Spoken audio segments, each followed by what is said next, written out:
SSM 29 దర్శక ధీరుడు రాజమౌళి గారు మహేష్ బాబుతోని విక్రమ్ కూడా ఉంటున్నట్లు వార్తలు వస్తున్నాయి. ఈ కాంబో మల్టీ స్టార్ ఎలా చూడొచ్చు అంటారు? ఎలా చూస్తామేంటి, సినిమా హాల్లో చూడటమే అంటే బేసిక్ అక్కడే కదా రిలీజ్ చేస్తారు. బ్రహ్మాండంగా ఉంటది. ఎందుకంటే అక్కడ ఎవరు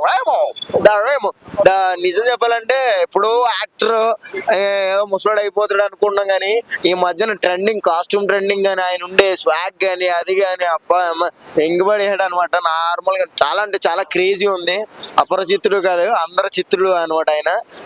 రాజమౌళి గారి చేతిలో పడ్డాడు కాబట్టి నాకు తెలిసి ఇప్పుడు మహేష్ బాబుని హీరోగా పెట్టాడేమో. నెక్స్ట్ సినిమాకి ఆ వ్యక్తినే హీరోగా పెట్టి ఒక సినిమా అయితే వస్తుంది 100%. ఎందుకంటే ఆయన పెక్యులర్ గా ఆయనకు ఒక మైండ్ సెట్ కావాలి.